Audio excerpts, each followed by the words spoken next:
Hello दोस्तों, welcome to AK study notes. आप सभी दोस्तों का मैं शुक्ला बहुत बहुत स्वागत करता हूं आपके अपने चैनल में। आज हम आपके लिए नया क्लास लेके आए हैं दोस्तों, BA प्रथम वर्ष के सभी छात्र छात्राओं के लिए। जी हाँ दोस्तों, जो BA प्रथम वर्ष के फर्स्ट सेमेस्टर में छात्र छात्र हैं उनके लिए आज की क्लास में हम आपको बहुत कुछ सिखाने का प्रयास करेंगे। और जो प्राचीन इतिहास से बिलोंग करते हैं, दिल्ली यूनिवर्सिटी से या अदर यूनिवर्सिटी से आप बिलोंग करते हैं, तो उनके लिए ये आज की क्लास बहुत ही महत्वपूर्ण क्लास होगी, क्योंकि ये प्रश्न आपके पेपर में बार बार पूछे जाते हैं। तो ये आज का मॉडल पेपर जो बनाया गया है, ये आपके कुछ नए सिरे से बनाया गया है, कुछ नए तौर तरीके से बनाया गया है। तो दोस्तों बने रहे वीडियो के अंत तक और ये देखिए कि किस तरीके से आपका मॉडल पेपर आज आपके बीच में लाया गया है। तो चलिए चलते हैं आज की क्लास की तरफ। और दोस्तों जो हमारे चैनल में नए हैं वो चैनल को सब्सक्राइब कर दीजिए और बेल आइकन दबा दीजिए, क्योंकि आने वाले वीडियो का नोटिफिकेशन आप लोगों तक मिलता रहे। और जो हमारे दोस्त पुराने हैं वो चैनल को एक दूसरे को शेयर करते रहिए और वीडियो को आप लोग देखते रहिए, क्योंकि आपको जितने भी प्रश्न मिले हैं वो सारे इम्पोर्टेंट प्रश्न हैं और अच्छे से आप लोग तैयार कर सकते हैं। तो इसी के साथ आपकी जो तैयारी है वो प्रिपेयर कंटिन्यू चलती रहेगी। तो इसी के साथ चलते हैं क्लास की तरफ, आज के प्रश्न की ओर कि आपका मॉडल पेपर कैसे आया हुआ है। जी हाँ दोस्तों, आज का ये आपका मॉडल पेपर है। इसमें BA प्रोग्राम्स यानी इतिहास है, BA फर्स्ट ईयर के 2021-22 के छात्र छात्राओं के लिए है। ये मॉडल पेपर पुराना है आपका। इसमें history of India from the earliest time up to 300 CE, ये आपका सेट सेकेंड नंबर है। समय आपको बताया गया 3 घंटे का है। यूनिक पेपर कोड आपका ये होता है। पूर्णांक आपका 75 यानी कि ओल्डिज है। उस समय किन्हीं 4 प्रश्नों के उत्तर दीजिए। सभी प्रश्नों के अंक समान हैं, यानी कि आपको 6 प्रश्न यहाँ पे दिए गए हैं। इसमें से आपको ओनली 4 क्वेश्चंस करने हैं। इसी तरीके से कुछ आपका मॉडल पेपर बनता है जो BA प्रोग्राम से BA हॉर्न्स से करते हैं या अलग अलग यूनिवर्सिटियों से बिलोंग करते हैं। तो सभी के लिए ये प्रश्न अनिवार्य है और अच्छे से आप लोग सीखिए। पहला प्रश्न आपका है इसमें दोस्तों, प्रश्न नंबर 1 कि प्रारंभिक भारतीय इतिहास की पुनर्रचना के लिए पुरातात्विक स्रोतों के महत्व का परीक्षण कीजिए। बहुत ही बढ़िया प्रश्न है ये आज के इसके वीडियो में। और ये प्रश्न आप लोग ज़रूर देखिएगा, क्योंकि ये प्रश्न आपके कोई सा ऐसा सेट नहीं है जिसमें आपके ये प्रश्न पूछा ना गया हो। ये सेक्शन C की अगर बात करेंगे तो सेक्शन C, जो सेक्शन A, सेक्शन B और सेक्शन C में मैं डिवाइड करता था, तो 3-3 प्रश्न 4-4 प्रश्न करके लेके आता था। तो ये चीज़ें आपको यहाँ पे कुछ अलग तरीके से मैं आपको सेक्शन C का प्रश्न जो बनता है सेक्शन B के, तो ये 4 प्रश्न आपके इसी में मैंने अलग से बना दिया कि आपको समझने में और टाइमिंग का जो खेल होता है वो आपको यहाँ पर समझ में आ जाए। तो अब आपको इसमें लिखना होगा कि प्रारंभिक भारतीय इतिहास की पुनर्रचना, इसमें पुनर्रचना कैसे हुई है। और ख़ासकर बात करेंगे तो ये दिल्ली यूनिवर्सिटी के सभी छात्र छात्राओं के लिए जो दिल्ली यूनिवर्सिटी से बिलोंग करते हैं उनके लिए ये वीडियो बहुत ही महत्वपूर्ण होगा, क्योंकि ये जो सेट है वो दिल्ली यूनिवर्सिटी का है।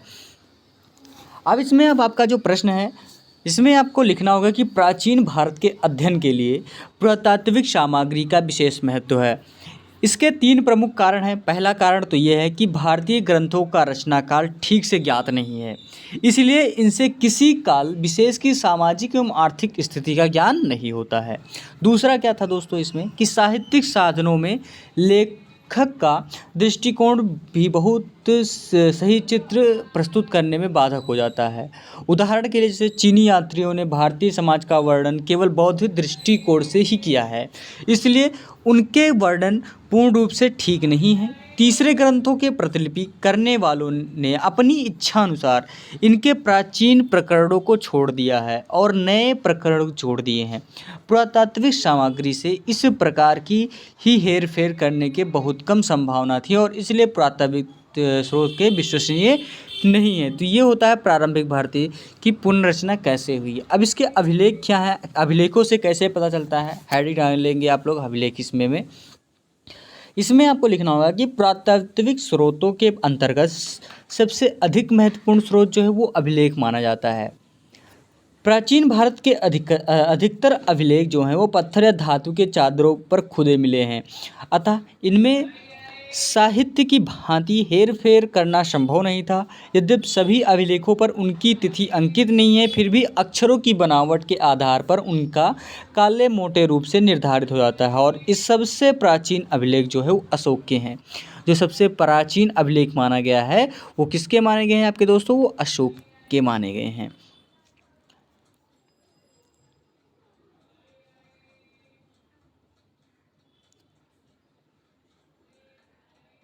अब केवल भूतपूर्व निजाम के राज्य में स्थित मास्की नामक स्थान पर गुर्जरा, यानी कि जिसे गुर्जरा जो कहते हैं, उसे मध्य प्रदेश में स्थित है। तो मध्य प्रदेश से प्राप्त प्रियदर्शी राजा कहा गया है। इन अभिलेखों में अशोक के धर्म और राजत्व के आदर्श पर पर्याप्त प्रकाश पड़ता है, और अशोक के अधिकतर अभिलेख में ब्राह्मी लिपि में है। जो अशोक की जो लिपि है, अभिलेख है, वो ब्राह्मी लिपि में ही है, जिसमें भारत के हिंदी हैं, पंजाबी हैं, बंगाली और गुजराती, मराठी, तमिल, तेलुगु, कन्नड़ आदि सभी भाषाओं के लिपियों का विकास हुआ था। केवल उत्तर पश्चिमी भारत में मिले कुछ अभिलेखों जो हैं वो खरोष्ठी अभिलेख में हैं। खरोष्ठी लिपि फारसी लिपि की भांति दाईं से बाईं ओर लिखी जाती है। जैसे जो दाईं से लिखना शुरू होता है वो बाईं की तरफ जाता है। जैसे प्रश्न नंबर हमने यहाँ पे लिखा, प्रश्न लिखा कुछ इस तरीके से, और इसको उल्टे तरीके से लिखते चले जाते हैं। और ब्राह्मी लिपि का सबसे पहले 1837 ईस्वी में प्रिंसेप नामक विद्वान ने पढ़ा था। इनके अतिरिक्त अशोक के कुछ अभिलेख अरामाइक लिपि में भी है। नहीं, अशोक की जो लिपि है वो अरामाइक लिपि में भी मानी गई है। अशोक के बाद के अभिलेख को हम दो वर्गों में बांट सकते हैं। पहला सरकारी अभिलेख और निजी अभिलेख। पहला आता है सरकारी अभिलेख और दूसरा आपका आता है निजी अभिलेख।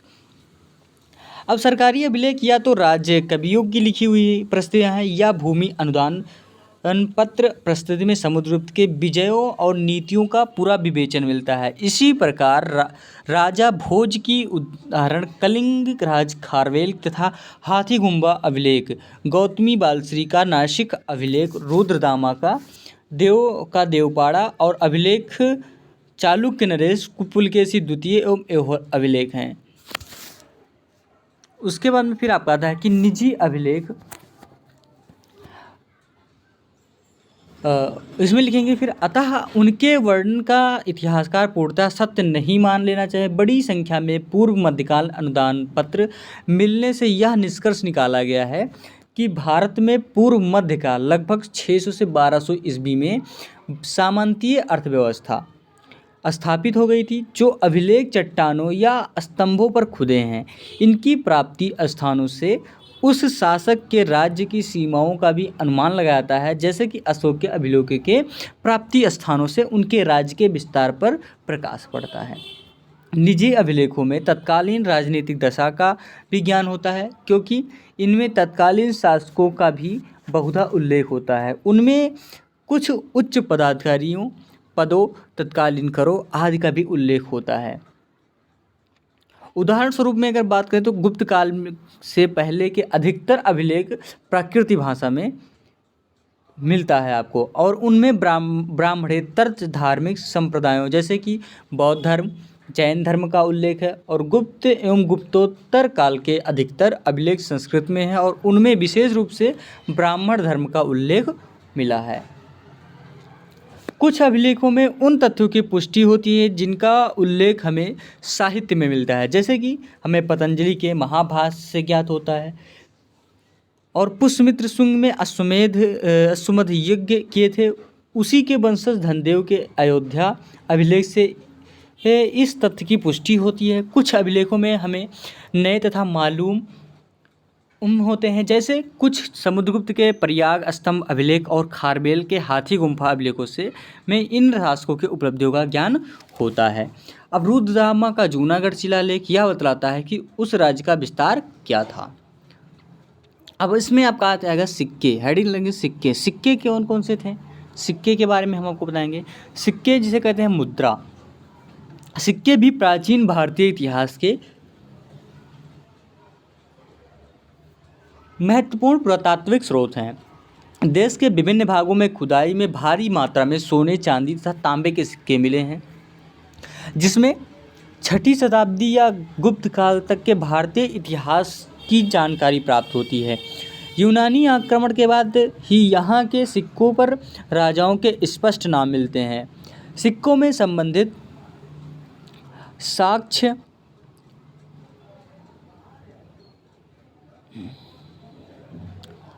बैक्टीरियन, पार्थियन, ग्रीस, कुषाण आदि के इतिहास में पुनर्निर्माण में महत्वपूर्ण निभाते हैं।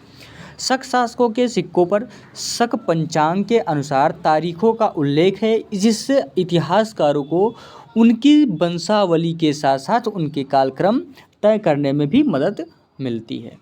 उसके बाद फिर आपका आता है कुषाण और गुप्त शासकों के समय की ढेरों में स्वर्ण मुद्राएं उपलब्ध हैं। गुप्त काल के बाद सिक्कों की संख्या जो है वो काफ़ी सीमित है। सिक्कों में से उस समय की आर्थिक व धार्मिक गतिविधियां के साथ साथ विभिन्न शासकों के नाम व उनके काल निर्धारण में भी सहायता मिलती है।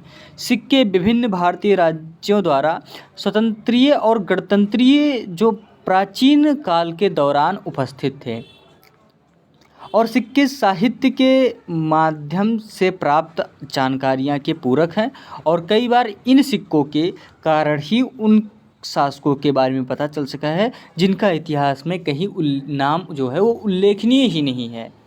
अब आपका आता है नेक्स्ट पॉइंट, आप हेडिंग डालेंगे नगर और स्मारक। खुदाई में बड़ी संख्या में मिले नष्ट नगर जिनमें भारी संख्या में स्मारक उपलब्ध हुए हैं। पुरातात्विक स्रोतों के सर्वाधिक महत्वपूर्ण पहलू हैं उत्खनन से प्राप्त भारत के नगरों और उपनगरों के महत्वपूर्ण उदाहरण हैं। जैसे आपका है बिहार में राजगीर, नालंदा, बोधगया, पाटलिपुत्र के कुछ हिस्से, पंजाब के पेशावर, तक्षशिला इत्यादि, बंगाल में पहाड़पुर, मध्य प्रदेश में वृषभ और पद्मावती, उज्जैन, सांची इत्यादि, राजस्थान में बैराट, संभार आदि, दक्कन में कोल्हारपुर, कोंडापुर और मैसूर में चंद्रावली, आंध्र में अमरावती, नागार्जुन में कोंडा आदि, उत्तर प्रदेश में मथुरा, बनारस, श्रावस्ती, कौशाम्बी, हस्तिनापुर आदि, कश्मीर में परिहासपुर, अवंतीपुर, मार्तंड इत्यादि, ये उसके नगर और स्मारक माने गए हैं। उसके में अन्य अवशेष, और अन्य अवशेष का क्या है, मध्य एशिया के कई हिस्से में से चीन हो गया, कोरिया, मंगोलिया, जापान, तिब्बत, Burma, Thailand, Malaysia, Indonesia, Java, Sumatra इत्यादि स्थलों में उत्खनन द्वारा भारतीय मूर्तिकला और चित्रकला के अवशेष, बौद्ध मठों और स्तूपों के भावनाशेष, हिंदू और बौद्ध देवी देवताओं के प्रतिमाएं और भारतीय भाषाओं के लिपियों में लिखित पांडुलिपियां प्राप्त हुई हैं। कंबोडिया के अंकोर वाट और जावा के बोरोबुदू से प्राप्त अवशेष इन देशों से भारतीय संस्कृति के प्रसार के द्योतक हैं। इस प्रकार पुरातात्विक स्रोत प्राचीन भारतीय इतिहास की राजनीतिक, सामाजिक, आर्थिक और धार्मिक व्यवस्थाओं के विशेष में महत्वपूर्ण जानकारियाँ उपलब्ध कराते हैं। तो ये है आपका प्रारंभिक भारतीय इतिहास की पुनर्रचना के पुरातात्विक स्रोत के महत्व का परीक्षण, यानी कि पुरातात्विक के स्रोत का महत्व क्या क्या थे। तो इसमें आपका अन्य अवशेष था, उसके अंदर फिर आपका अभिलेख हो गया है, इसके अंदर सिक्के हो गया, नगर और स्मारक, ये इसके महत्वपूर्ण पहलू हैं। अब आपका दूसरा आता है दोस्तों कि भारतीय पुरापाषाण संस्कृतियों के विशेषताओं का संक्षिप्त वर्णन कीजिए। बहुत ही बढ़िया प्रश्न ये भी आपका है। इसमें आपको लिखना है कि मनुष्य ने अपने जीवन का सबसे लंबा जो समय है वो पुरापाषाण युग के अंतर्गत व्यतीत किया है। इसी पुरापाषाण के समय प्रकृति से संघर्ष करने की, जीने की कला सीखी और पुरापाषाण युग को क्रमशः पूर्व पुरापाषाण युग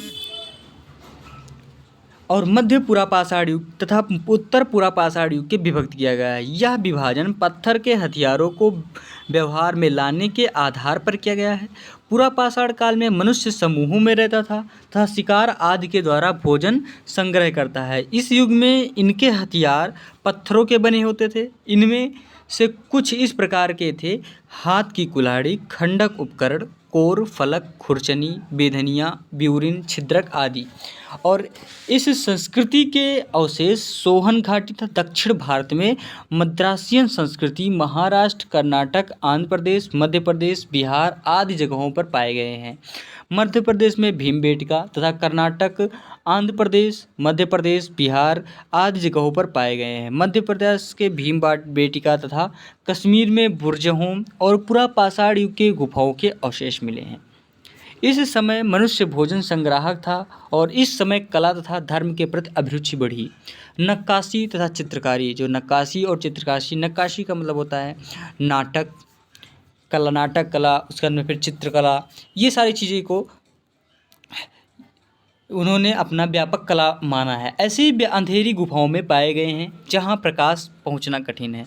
मध्य पाषाण युग में बर्फ की जगह घास से भरे मैदान एवं जंगल उगने प्रारंभ हो गए हैं। इस युग में खरगोश, हिरण, बकरी आदि जानवर पैदा हुए। इस के प्रमुख हथियार थे एक धार फलक, बेधनी, अर्धचंद्राकार तथा समलंब। भारत में अनेक स्थलों से इस संस्कृति के प्रमाण मिले, जैसे बीरभानपुर हो गया पश्चिम बंगाल का, संगनाद, टेरी समूह, आजमगढ़, बागोर छोटी छोटी टोलियों में रहने लगे थे और स्थानीय निवास की परंपरा निकली तथा मिट्टी में बर्तन भी बनाने लगे। विंध्याचल की गुफाओं तथा शैल सरायों में शिकार, युद्ध एवं नृत्य के चित्र मिले। इस प्रकार हम देखते हैं कि पूरा पाषाण तथा मध्य पाषाण युग में मनुष्य भोजन संग्राहक के रूप में कार्य कर रहा था और भारतीय उपमहाद्वीप की जगहों में पूरा पाषाण तथा मध्य पाषाण संस्कृति के अवशेष मिले।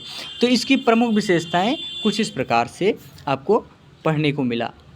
अब आपका तीसरा प्रश्न आता है दोस्तों कि हड़प्पा सभ्यता के लोगों के समाज एवं धर्म की विवेचना कीजिए। बहुत ही बढ़िया प्रश्न ये भी आपका है। अब इसमें लिखेंगे दोस्तों अर्थव्यवस्था में समाज धर्म, इसके जो राजनीतिक एवं आर्थिक जीवन के वर्णन हैं, धर्म की विवेचना करना है, ये चीज़ें आपको यहाँ पे पढ़ने को मिलेगा। इसमें लिखना होगा आपको कि हड़प्पा संस्कृति की विशेषता थी इसकी नगर योजना प्रणाली। हड़प्पा और मोहनजोदड़ो दोनों नगरों के अपने अपने दुर्ग थे जहां शासक वर्ग का परिवार रहता था। प्रत्येक नगर में दुर्ग के बाहर एक उससे निम्न स्तर एक शहर था जहां ईंटों के मकानों में समान लोग रहते थे। इन नगरों में भवनों के बारे में विशिष्ट बात यह थी कि यह जल की तरह विन्यस्त थे। तदनुसार सड़कें एक दूसरे का समकोण बनाते हुए काटती थीं और अगर नगर अनेक खंडों में विभक्त थे, यह बात सभी सिंधु बस्तियों पर लागू थी, चाहे वे छोटी हो या बड़ी। बड़े बड़े भवन हड़प्पा और मोहनजोदड़ो दोनों की विशेषता है। दूसरा तो भवनों में और भी समृद्ध था। उनके स्मारक इस बात का प्रमाण है कि वहाँ के शासक मजदूर जुटाने कर और कर संग्रह में परम कुशल थे। यह विशाल और मोहनजोदड़ो में शायद सबसे महत्वपूर्ण सार्वजनिक स्थल है वो विशाल स्नानागार, जिसका जलाशय दुर्ग के ओले में है। यह ईंटों के स्थल एक सुंदर उदाहरण। यह विशाल स्नान धर्मानुष्ठान संबंधी स्नान के लिए बना होगा जो भारत में धार्मिक कर्म में आवश्यक रहा है। जो मोहनजोदड़ो की सबसे बड़ी इमारत है वो अनाज रखने की कोठार, जो 45.71 यानी कि 45.71 मीटर लंबा और 15.23 मीटर चौड़ा है। हड़प्पा के 2 कमरे वाले बैरक भी हैं जो शायद मजदूरों के रहने के लिए थे। कालीबंगा में भी नगर के दक्षिण भाग में ईंटों के चबूतरे मिले हैं जो शायद कोठारों के लिए बने होंगे। इस प्रकार यह स्पष्ट होता है कि कोठार हड़प्पा संस्कृति के महत्वपूर्ण अंग थे। हड़प्पा संस्कृति के नगरों में पक्की ईंटों को इस्तेमाल कर एक विशेष बात यह है क्योंकि इसके समकालीन भवनों में धूप में सूखी ईंटों का प्रयोग हुआ था। हड़प्पा की निकास प्रणाली तो और भी विलक्षण है। शायद कांस्य युग की दूसरी किसी भी सभ्यता ने स्वास्थ्य और सफाई को इतना भी महत्व नहीं दिया जितना कि हड़प्पा संस्कृति के लोगों ने दिया। इसकी अर्थव्यवस्था क्या है दोस्तों?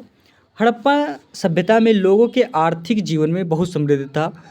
प्राप्त प्रमाणों में यह पता चलता है कि सिंधु घाटी के निवासी अनाजों में गेहूं, जौ, कपास, मटर, तिल और चावल तथा फलों में खजूर, नारियल, तरबूज, केला, अनार तथा नींबू पैदा करते थे। वे कृषि के साथ साथ पशुपालन भी करते थे। हड़प्पा निवासी विभिन्न धातुओं जैसे मिट्टी हो गई, लकड़ियाँ और पत्थरों के प्रयोग विभिन्न उद्योगों और व्यवसायों में करते थे। उनका औद्योगिक जीवन बहुत समृद्ध था। औद्योगिक एवं शिल्पी वर्ग में कुम्हार, सुनार और हाथी दांत के शिल्प, बुनकर, रंगरेज आदि होते थे। धातुओं के साथ साथ शंख, सीप, घोंगा और हाथी दांत में कुछ बहुत निर्माण थे। समुद्री व्यापार के लिए सिंधु सभ्यता के लोग समुद्र तट के व्यापारिक केंद्र स्थापित किए थे। यहाँ समुद्री व्यापार व्यापारिक माल असबाब की अदला बदली करते थे और आवश्यक खाद्य सामग्री भी प्राप्त करते थे। संभवतः आधुनिक सौराष्ट्र में समुद्री तट, उसके समीप किम नदी तट और भगवतात्र यानी कि भक्तराव, नर्मदा तट के मेघम, साबरमती नदी तट के लोथल और हिरण्य नदी के प्रभास आदि समुद्र तटीय व्यापार के लिए प्रमुख बंदरगाह बनाए गए थे। और इसमें धर्म आपका था हड़प्पा सभ्यता की सन 1921 में खोज के पूर्व तथा अधिकांश विद्वानों ने यह मान्यता दी थी कि भारतीय सभ्यता एवं संस्कृति के तत्व मूलतः आर्य भाषा भाषियों की देन है। लेकिन सभ्यता के प्रकाश में आने के बाद इस बात का पर्दा उठ गया कि हड़प्पा सभ्यता के धर्म के विषय अब तक निश्चयात्मक रूप से कुछ नहीं कहा जाता। ये धर्म के अंतर्गत आपके आते हैं। अब इस प्रकार सिंधुवासियों के धार्मिक जीवन में विषय में जानने का संबंधित अवशेष प्राप्त नहीं हुए हैं। इस प्रकार सिंधुवासियों के धार्मिक जीवन के विषय में जानने का एकमात्र साधन मोहनजोदड़ो से प्राप्त मुहरे और मूर्तियां। इस प्रकार यही कहा जा सकता है कि हड़प्पा संस्कृति के धर्म के लिखित साक्ष्यों में पूर्ण अभाव है। अब इस पर प्राप्त मूर्तियां जो मिट्टी एवं पत्थर, जिनकी पत्थर से निर्मित लोगों, योनियों, मोहरों, मुद्रकों तथा मृदभांडों पर अंकित आकृतियों और कतिपय विशिष्ट प्रकार के भवनों एवं स्मारक के अध्ययन के आधार पर धर्म के विषय में अनुमान लगाया गया है। मातृशक्ति की पूजा, पशुपति के रूप में देव उपासना, लिंग तथा योनि पूजा, पशु पूजा, वृक्ष पूजन, नाग उपासना, जल की पवित्रता, मूर्ति पूजा आदि सिंधु घाटी हड़प्पा सभ्यता के विभिन्न धार्मिक अंग माने गए हैं। तो इस तरीके से आपका तीसरा क्वेश्चन भी हमने आपको बताया। अब चौथा क्वेश्चन आपका आता है दोस्तों, ऋग्वैदिक कालीन लोगों को राजनीतिक एवं आर्थिक जीवन की पूर्ण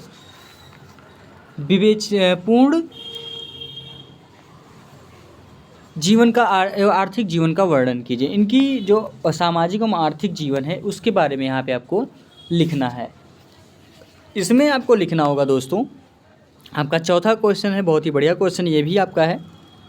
प्रारंभिक वैदिक अर्थव्यवस्था मुख्य रूप से पशुपालन की थी और गाय संपत्ति की सबसे महत्वपूर्ण प्रतीक थी। प्रारंभिक वैदिक लोगों के जीवन में खेती का स्थान गौड़ था।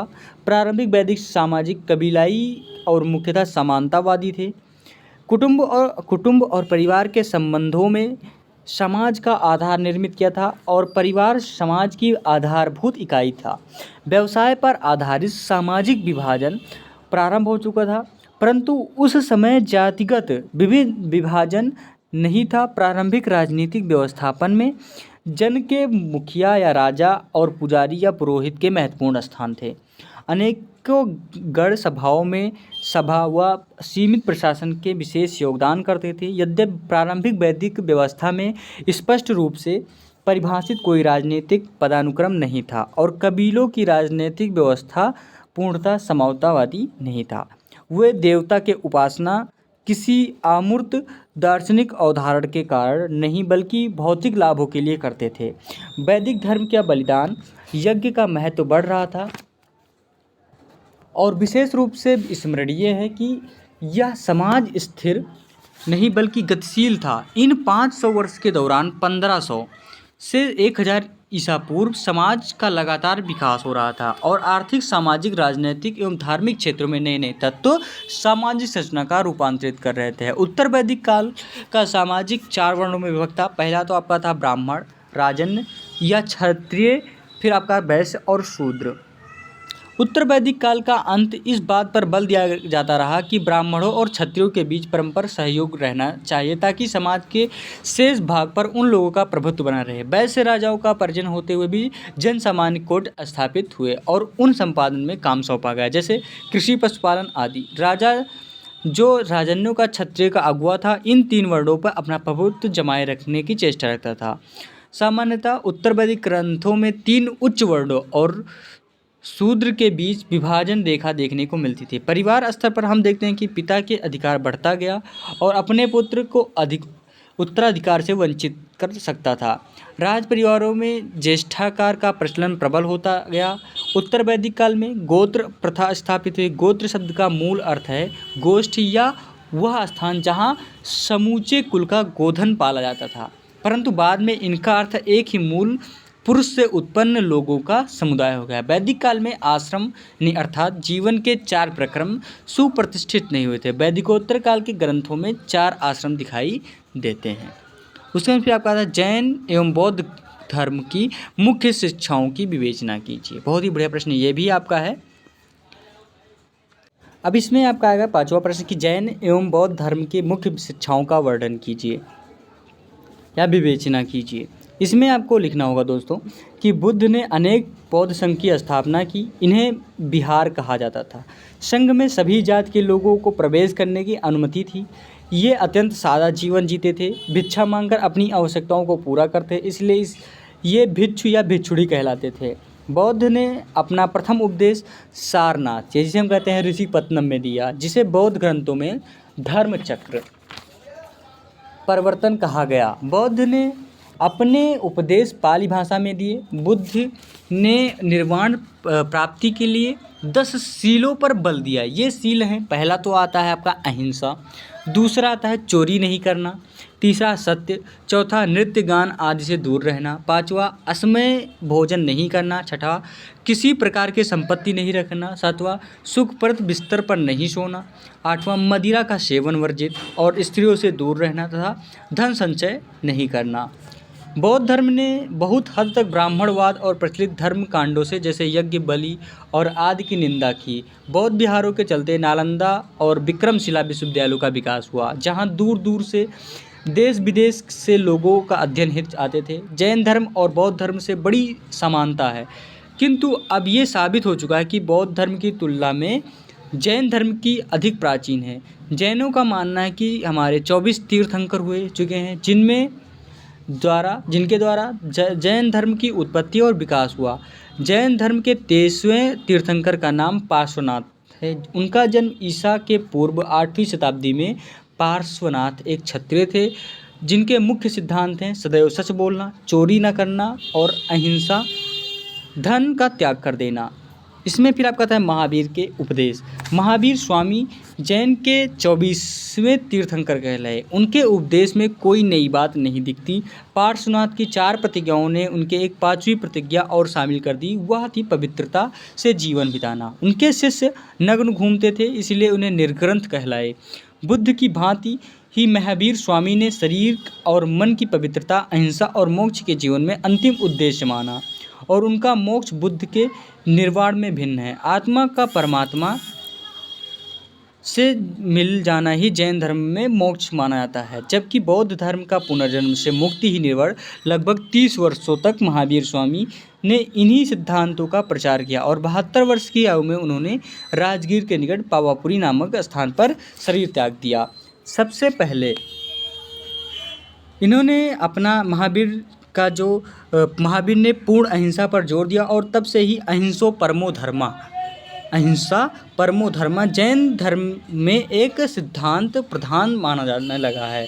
सबसे पहले प्रारंभिक चरण में जैन धर्म और बौद्ध धर्म ने मौजूदा वर्ण प्रणाली को कोई महत्व नहीं दिया। दूसरा, उन्होंने अहिंसा के सुसमाचार प्रचार किया, और तीसरा जो था बौद्ध युद्ध के खत्म कर देगा और फलस्वरूप विभिन्न वाणिज्य का बढ़ावा देगा। तीसरा, ब्राह्मणिक कानून के पुस्तकें, जिन्हें हम धर्मसूत्र कहा जाता है, और ब्याज पर उन धन का उधार दिया। एक व्यक्ति जो ब्याज पर जीवन यापन करता था उसकी निंदा की गई थी, इसलिए वैश्य जो बढ़ते व्यापार को और वाणिज्य के कारण पैसे दे चुके थे, सम्मान में नहीं थे और उनका सामाजिक स्थिति सुधार करने के लिए उत्सुक थे। दूसरे शब्दों में हमें 6वीं शताब्दी में BC में उत्तर पूर्वी भारत में भौतिक जीवन में हुए बदलाव के खिलाफ एक ही तरफ प्रतिक्रिया मिलती है, जैसे कि हमें आधुनिक समय में आधुनिक क्रांति द्वारा किए गए परिवर्तनों के खिलाफ देखने को मिलती है। अब आपका नेक्स्ट क्वेश्चन है 6वां नंबर, मौर्यों की प्रशासनिक प्रणाली की आलोचना का वर्णन कीजिए। बहुत ही बढ़िया प्रश्न ये है, और ये आपका लास्ट प्रश्न है। अब इसमें लिखना होगा मौर्य के प्रशासनिक प्रणाली की आलोचना कीजिए। बहुत ही बढ़िया प्रश्न है।